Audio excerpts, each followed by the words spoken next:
I recorded this like 10 times because I suck. Hello, this is Heavens. This is going to be a quick summary video on the story so far, from the album Super Negative to the current album at the time of recording, Terminal State. If you would like a written Cliff Notes version of whatever I'm saying now, you can refer to the description. Enough yap, let's get started. 10 years prior to Super Negative, a girl opened a strange book that she found at a library that spread a power across the city. This power gave people special abilities, and a select few people abilities that they could unlock later. Now, 10 years later, we follow the story of a pair of twins, one boy and one girl, as our dual protagonists. As such, Super Negative is mostly a tutorial album, as their characters go through, learn the basics of the game, combat, and take in some of the sights. You do meet Sidra here, someone who will show up more later on in the story, and she does show you boss combat and how it works. Nothing really happens meaningfully in the story until you get to floating. Once floating starts, you face your first actual boss fight outside of the arena, Kazuki. Kazuki is the head of the main business conglomerate that you see throughout the story, though not by choice. And after finishing your fight with him, he offers to join the party as he's tired of his business life and would like to get out and see the sights. Your party agrees, and you decide to go do some fun things like stopping an asteroid from hitting the planet or stopping a bomb from blowing up, destroying the moon. Who did these things? We don't know. After doing all that, we end up at a palace and go inside to find that it has a dungeon with only a single prisoner, Mia. Mia is a new character that shows up in the story and joins your party after a battle. She is very important to the plot, and the game very much incentivizes you to take care of whatever she needs. Jack is the head of the police division and sees you with a prisoner, so decides to apprehend you. But your party not letting that happen, subdue him instead, and proceed to Mia's home. Mia, once home, tells you that the item that she needs to recharge herself and her mental state is a bit bulky and hard to carry around, so she has to keep it at her home. The reason she is under the cove is because of her powers, as if she is left away from home too long, she will indeed crash out, and it's probably not good to do that in public. After going back through the tunnels and seeing a new character, Sydney, standing over the dead body of Jack, someone who she considered a mentor, you then have to fight her, and once you go past her, you decide to go to the Capitol building to access the public records to find out who some of these people are. After doing that, you hear that there's some strange disturbances going on in the casino, so you decide to check it out, only to see that the casino is empty and that Priscilla, the sister of Clover, and the proprietor of the casino, is there waiting for you, and you have to fight her. You find out that she was merely a distraction, however, as the main villain now showed up on the other side of the city, televising their appearance and announcing their presence. So, your party head over. Once getting to the zone that the villain appeared at, they are met with Tyrion and Misha. This is of importance because Misha is actually the main love interest of Kazuki. They were childhood sweethearts, but she disappeared mysteriously a couple years prior.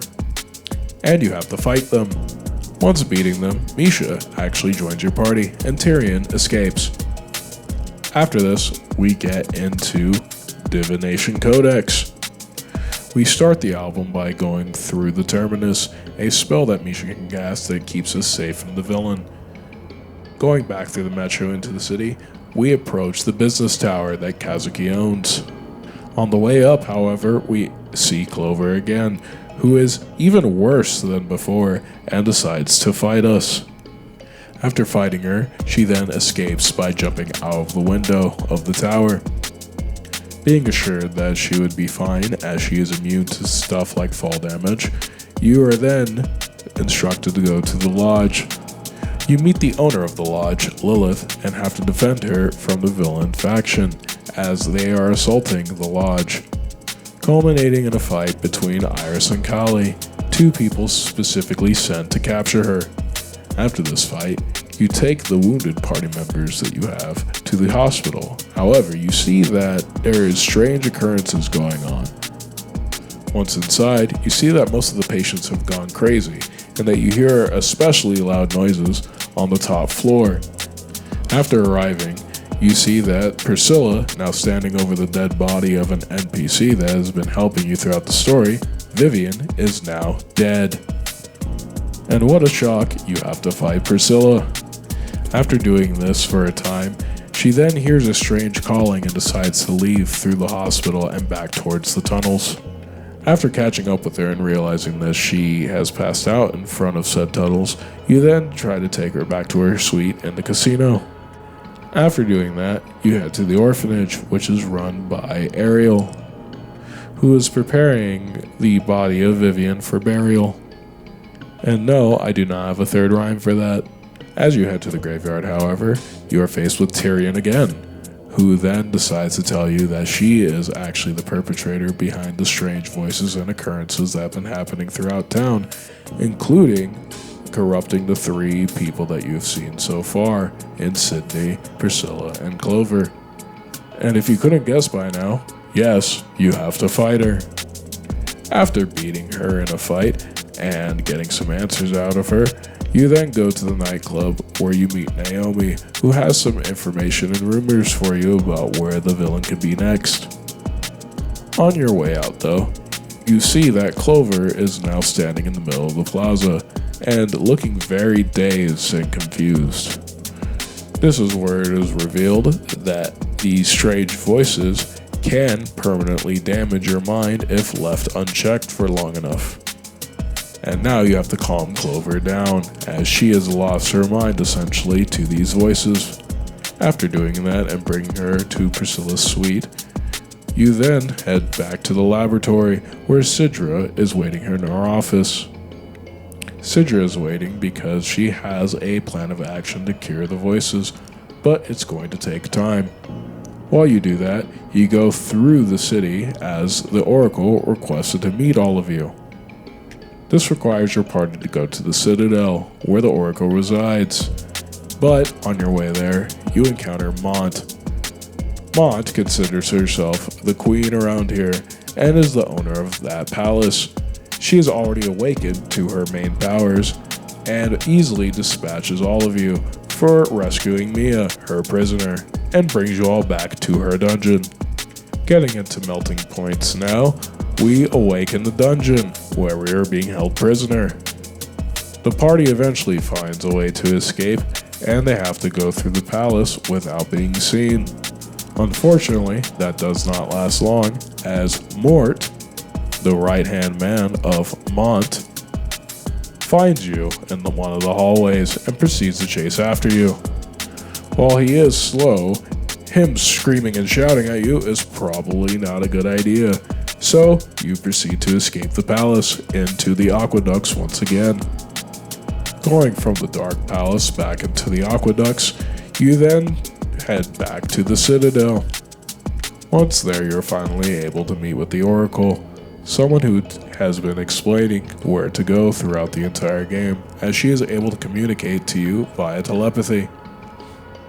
After some brief conversation, she then informs you to go to a strange crash site, as something has landed there. Upon heading there and going to the epicenter, you find a pod with a mysterious girl inside, but the villain's faction is there, waiting to retrieve her. And guess what? You have to fight them. After defending the strange survivor, you then bring her to the lodge, where she can rest and recover. After this event, the Oracle explains to you that Sydney has now moved locations and is now rampaging in the factory on the moon. So you head to the station to try to get there, but on the way, get stopped by Kazuki's sister, Shen. After some brief questioning from her, she then instructs you to go to a specific part of the factory, as that's where Sydney would be, and leaves.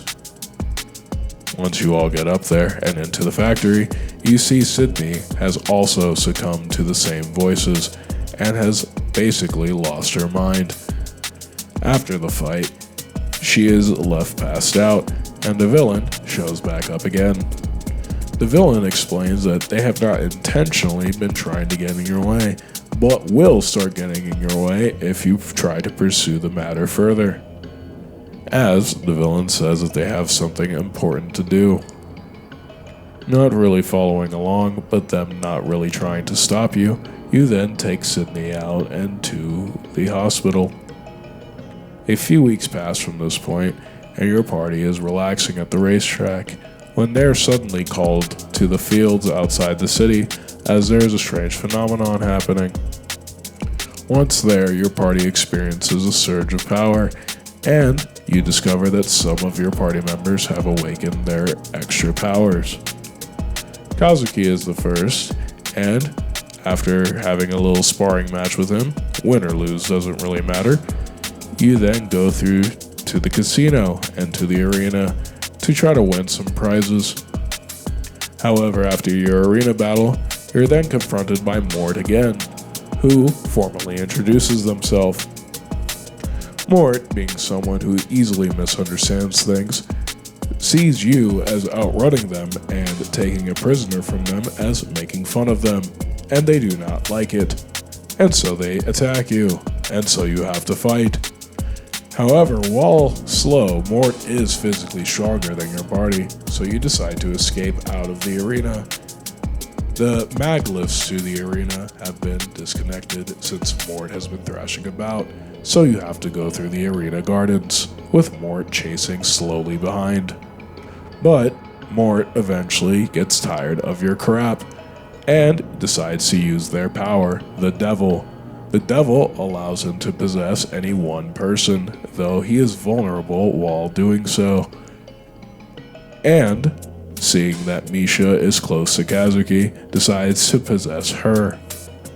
This forced invasion of her mind, followed by the stress that accompanies it, forces Misha to awaken as well, and she attacks your party. After this brief fight, you then take her to the hospital to get cared for by Priscilla, who is now overseeing things there as well. Your party decides that they need to think of a plan on how to better defend themselves, seeing as how they are being attacked not only by the main villain, but by other characters. They decide to try their luck again at the Capitol building, where they could try to get more information. However, when they get there, they see that the villain's faction has invaded the place and are going through the archives. After taking care of them, you hear a disturbance on the rooftops and decide to check it out. However, upon getting there, you meet a new character who goes by Ritual. She is the Hermit, but her power is not in play here as she is not indoors, but decides to challenge her party to a fight anyway. She is part of the villain's faction, and as such, has a power that is only in this faction. Being able to reflect any damage that is done to her, making her nearly impossible to kill by normal means, and being able to liquefy her own body, she puts your party through a survival match, where you have to survive her basically destroying your party infinitely for a few minutes. She is able to do this because, as a trade-off for giving her power set, she is not allowed to give anyone what is called the final death. Instead, she is able to make you feel the pain of death repeatedly, but never actually kill you. The reason she does this is the reason that anyone close to the main villain and the main villain themselves do this. It's to access stronger power. As a trade-off for not being able to kill somebody, their power exponentially increases. Also, they do not believe in killing people unless they absolutely have to, despite being seemingly a violent organization on the outside. After surviving, she expresses that she is not actively malicious against your party, and in fact, hardly even serves the villain faction either. She is more driven by her own entertainment, as she does not want to be bored. She explains that ever since you came to the moon, she has been aware of your party's presence, and has been watching you ever since, fascinated by the actions you take, even going as far as to blow up the moon that she lives on just to see what you would do about it. And when you stopped it, she became extremely fascinated and had to see you for herself. It is at this time that she decides to leave, but says she will call you again later. After this, your party decides to head home, pretty beaten up, and goes back through the metro. As we get into terminal state, you find out that Mia is starting to crash out again, as the mechanic explained from before of her needing to go back home comes into play here. This is a forced boss fight because, as I said earlier, you are very heavily incentivized to take care of Mia. But this is to show the reaction of what would happen if you did not. This serves as a reminder not only to take care of Mia, but to take care of other characters that have a similar issue throughout the game. After taking care of her, you then decide to go through the tunnels that connect to the metro instead and take Mia back to her cove. However, your party decides that it's probably not best for a young girl to just live under the city in a cove, so they decide to move her out. After going across the lake, which was pretty dangerous at night, they head to the orphanage. Ariel takes Mia into the orphanage and provides her a room. It is at this point that Ritual then calls you up, saying that you need to come back to the moon immediately, and so she teleports your entire party. You are transported to a strange moon base. Apparently, she lives here, and it's also an area that is owned by the villain's faction, though they are instructed to not bother you. Going through the moon base, you then meet up with Ritual, who then informs you that what they are about to speak of has to be done in private and leads you back to a server room. It is here that you find out that she actually lives in the closet of the server room. As the hermit, her power only works indoors, and the smaller the space, the stronger the power gets. She has a form of all-seeing sight similar to the oracles, but a little bit more potent since hers is controllable. As she informs your party where the villain might show up next and for some things to look out for, she tells you to go back to the zone that the villain showed up in, as there are some strange disturbances around there. Once you get there, you see that Mort has already been in the area and is now going through the foothills, apparently to the lodge.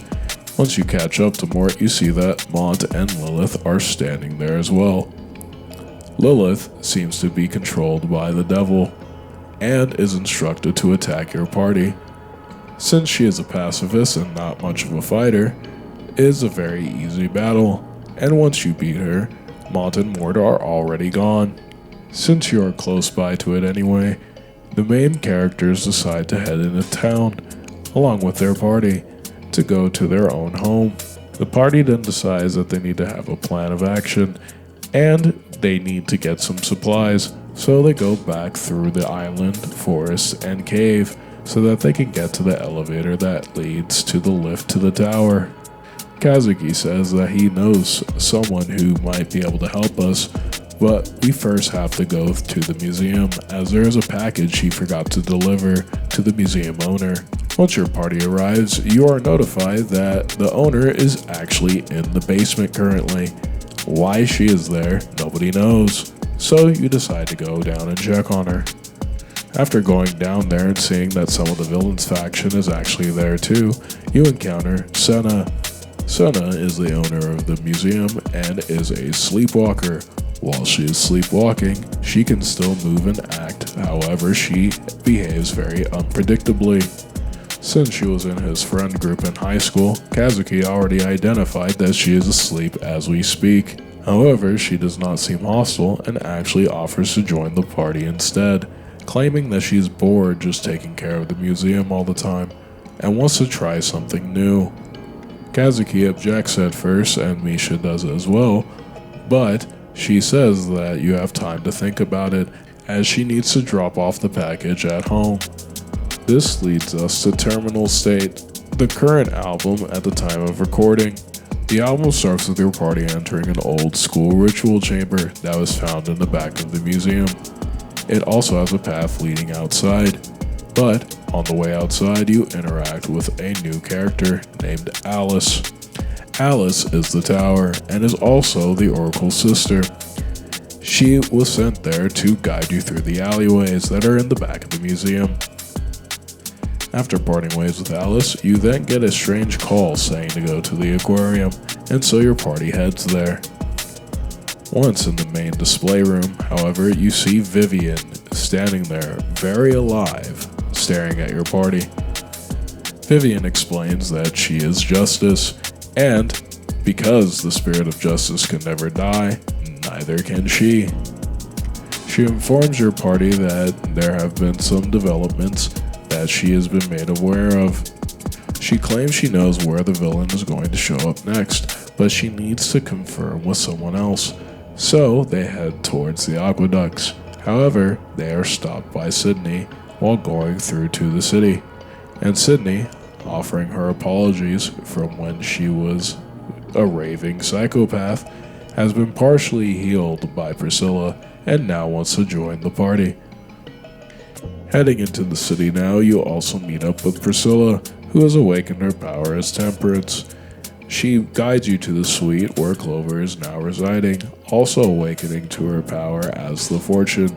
Both of them offer their support, and Clover joins the party. It is worth noting that Sydney, Clover, and Mia all need to be taken care of at somewhat frequent intervals in order to stay happy and sane. If you were to let their sanity dip too much, you will have to fight them. Moving on, you are instructed to go into the plaza and through the sewers, as you need to get to a certain part of the planet that is not accessible by normal means.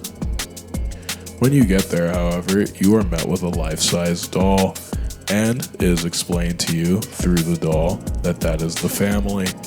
The family is a unique character where a family of 4 all collectively gain the power of the hangman, and as such their souls intertwined into one doll. Don't worry, it's explained in detail in the full story. After speaking with them, you are then interrupted by the Strength, who is Samantha Powers. Samantha, a jaded office worker turned homicidal maniac after gaining the Strength and joining the villain faction, has been sent to interrupt you. You then beat her in a fight, but she escapes. As Kaida, the head of the police division, arrives on the scene. Kaida, while not agreeing with the methods that were used to release Mia or the rest of your party from the dungeon, agrees that something strange is going on and he needs your help. He says he has a police force scanning the city while you go out and collect information on the villain's whereabouts. After a distressed Sidra calls you to the laboratory, you meet Sworn, the love interest of Sidra, as they are in the middle of a marital argument. After said argument, you have to chase Sidra down through the facility and talk to her to calm her down. After helping her out, getting the information that she had for you in parting ways, you head outside into the business park, where Ariel is waiting. She said that someone sent her a strange message to meet her at the bridge and to come alone.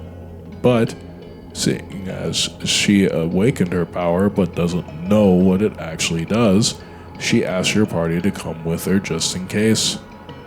As your party gets to the bridge, you are met with Naomi, who says that that was probably the only good way to get your party to show up at the bridge in a timely manner. She continues saying that she knows exactly where the villain is going to show up next, but she also gives your party some new information. Her information is quite shocking, as she claims that at least half of the people that have awakened are actually working with the villain faction in some form or fashion. She also says that while people like Ritual are already known to be working with the villain faction, there are many that have not disclosed such information and are still hiding among them.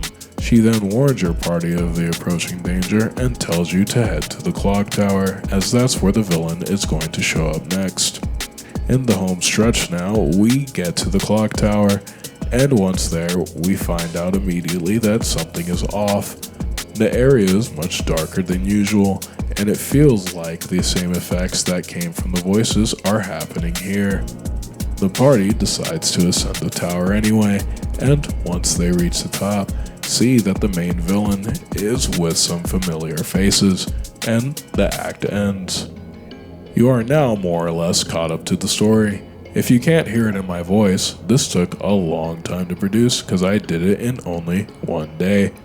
So, I would really appreciate it if you hit the like button, as it really helps me out on YouTube. If you want more lore videos in the future, then please let me know. I can do any topic you wish, though I won't go into super heavy detail on some of them. But with that, I'm going to go rest my voice now.